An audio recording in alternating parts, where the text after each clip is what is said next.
నమస్తే, welcome to KK news. నేను Sridevi. YCP పుట్టినరోజైన మార్చి 12న ఆ పార్టీ నిరసనలకు పిలుపునిచ్చింది.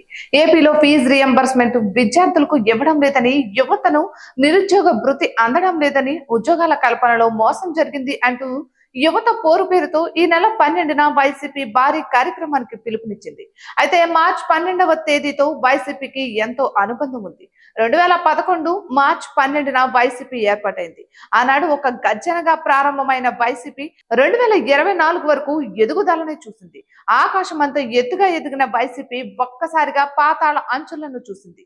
ఆ పార్టీకి 2024 ఎన్నికల్లో కేవలం 11 సీట్లు మాత్రమే దక్కాయి. ఇక దాంతో వైసీపీ మొత్తంగా డేలా పడిపోయింది.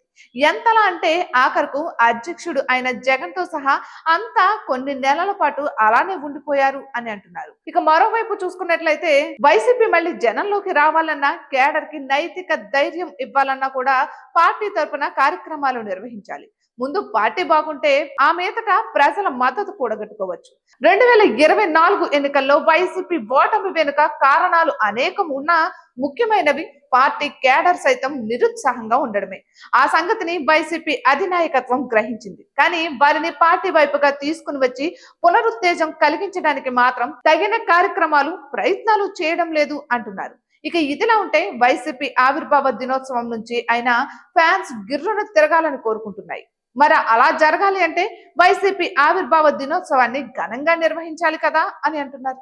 అయితే వైసీపీ 2011లో పుడితే దానికంటే 3 ఏళ్ల తరువాత అదే మార్చి 14న జనసేన పుట్టింది. అయితే జనసేన ప్రతి ఏడాది ఆవిర్భావ దినోత్సవ వేడుకలను ఘనంగా నిర్వహిస్తోంది. దాని వల్లనే కేడర్ లో కొత్త జోష్ కనిపిస్తుంది. అంతేకాదు జనసేన సభ్యత్వ నమోదు చేపట్టింది. బూత్ లెవెల్ వరకు పార్టీని విస్తరిస్తోంది. మరి వైసీపీ సీనియర్ పార్టీ అయ్యుండి ఆవిర్భావ దినోత్సవ వేడుకలను నిర్వహించకపోవడం పట్ల చర్చ కొనసాగుతోంది. అధికారంలో ఉన్నప్పుడు సంగతి వేరు, కానీ ఇప్పుడు పార్టీయే అన్ని అని తెలుసుకోవాలి కదా అంటున్నారు. ఇక వైసీపీ అధినేత హోదాలో జగన్ పార్టీ జెండాను ఆవిష్కరించి కేడర్ కి దిశానిర్దేశం చేస్తే ఆ కిక్కు వేరేగా ఉంటుంది అంటున్నారు. కానీ వైసీపీ అయితే ఆవిర్భావ దినోత్సవాన్ని నిర్వహించడం లేదు.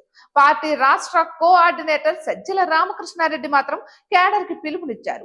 ఊరువాడ వైసీపీ ఆవిర్భావ దినోత్సవ వేడుకలను ఘనంగా నిర్వహించుకోవాలని కోరారు.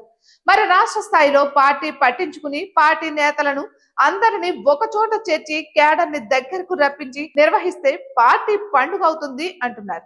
ఇక ఎవరికి వారుగా చేసుకోమంటే మొక్కుబడి తంతు అవుతుంది, కానీ అందులో స్ఫూర్తి ఏముంది అంటున్నారు. ఇటువంటి మరెన్నో వీడియోస్ కోసం కేకే న్యూస్ తెలుగు ఛానల్ ని సబ్స్క్రైబ్ చేసుకోండి.